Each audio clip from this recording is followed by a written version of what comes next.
मोटी कमर वाली बहू पार्ट 2। अरे याद है ना वो मोटी सी कमर वाली बहू? उनके दिन अभी भी नहीं फिरे। वो फिर एक बार अपनी कमर को लेकर चर्चा में है।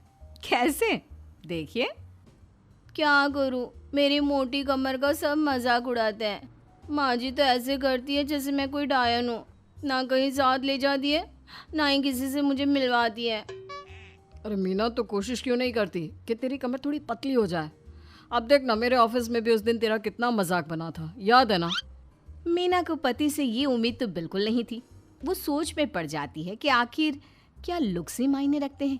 रिश्ते नाम की कोई चीज होती है क्या? पापा पापा, मेरे स्कूल में फंक्शन है, सबके मम्मी पापा आएंगे, आप भी आना कल। अरे नहीं बेटा, कल तो मेरी ज़रूरी मीटिंग है, कल नहीं हो पाएगा बेटा। अरे मैं हूं ना, मैं आ जाऊंगी। क्यों? नहीं नहीं माँ, तुम रहने दो। तुम्हारे लिए तो 2-2 चेयर लगाने पड़ जाते हैं और ऊपर से सब तुम्हारा मजाक बनाते हैं। ना बाबा ना, मेरे स्कूल में तो आना ही मत। मीना का दिल तो ये सोचकर और छोटा हो जाता है। वो किचन में जाती है और खाना बनाने लग जाती है। खाना बनाते बनाते उसे मुन्ने के जोर से रोने की आवाज आती है। अरे क्या हो गया मेरे बेटे को? मेरा बच्चा गिर गया है। कितनी बार कहा है कि भागा दौड़ी ना किया कर। मीना जल्दी से बच्चे को उठाती है, उसे कमरे में ले जाती है और सुला देती है। माँ, कल मैं गिर गया था तो किसी ने मुझे नहीं उठाया, सब मुझे डांट रहे थे, लेकिन तुमने मुझे उठाकर यहाँ बेड पर लिटाया। और रात भर तेरी कमर में मालिश भी करती रही। तभी तो मैं आज स्कूल के फंक्शन में जा रहा हूँ, नहीं तो कैसे जाता। अच्छा माँ, मैं जा रहा हूँ। बेटा स्कूल चला जाता है। उधर सास, बहू वो क्या है ना, आज मैंने घर में कीर्तन रखा है। तेरी कमर के कारण मैंने सबको बोल दिया है कि तू मायके गई है। तू जानती है ना कैसे तेरा मजाक बनाते हैं सभी। बहू कुछ नहीं कहती। पर माँ जी, कीर्तन में बैठने का तो मेरा भी मन था। हाँ तो किसी और शहर चली जाना जहाँ तुझे कोई जानता ना हो। वहीं किसी मंदिर में बैठ कर ले लेना हरि का नाम अच्छा जा, जल्दी से काम पर लग जा।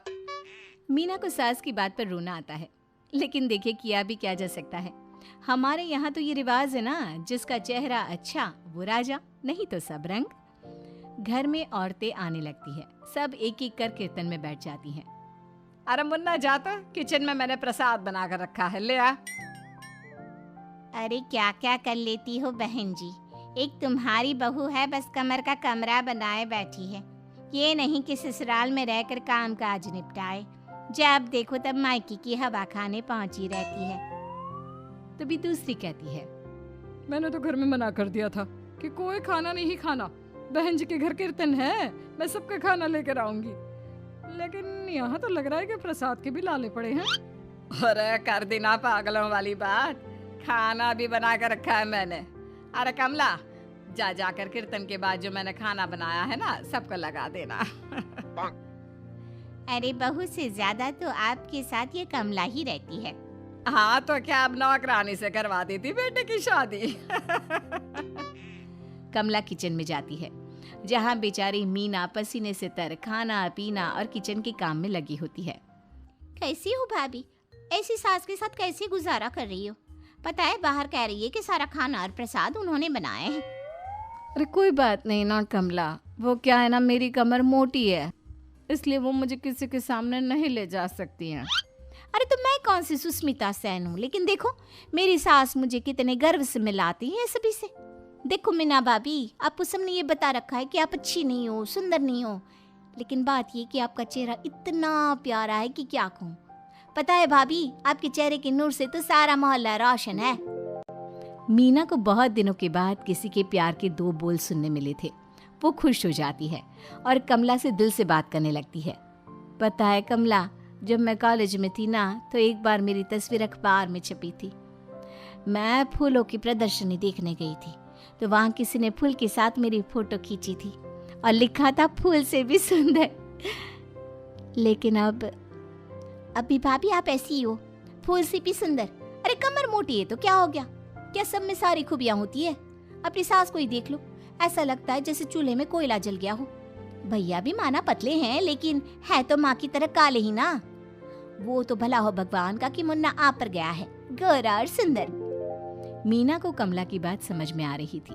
पहली बार किसी ने उससे अच्छे से बात की थी तो उसे रोना आ जाता है। भाभी एक काम करो ना, कुछ दिनों के लिए मायके होकर आओ। यहाँ तो ना भैया को आपकी कदर है ना ही सास को, और बेटा भी आपको इन लोगों के कहने पर दूर ही रखता है।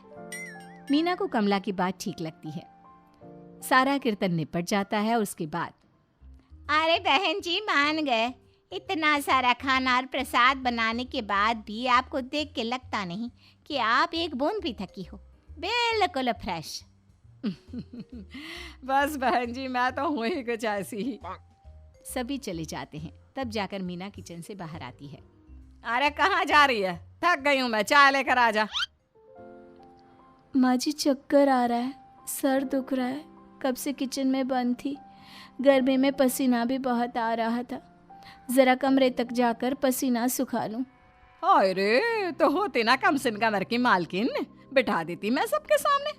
अब क्या आपने बेइज्जती कराती? बस माँ जी मैं तंग आ गई हूँ, मैं अपने मायके जा रही हूँ। जब मेरा होना आप लोगों को इतना अखरता है तो मैं क्यों यहाँ रहूँ, क्यों ना मैं माँ के पास जाकर आराम ही करूँ। तभी वहाँ पति आ जाता है। देखो ऐसा नहीं है, लेकिन हाँ कुछ दिनों के लिए तुम जाना चाहती हो तो हो आओ, लेकिन यहाँ हम सबको तुम्हारी ज़रूरत है।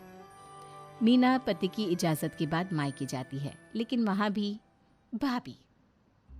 अरे मीना दीदी, आज ही आना था क्या आपको? आज तो मेरे मायके वाले आ रहे हैं।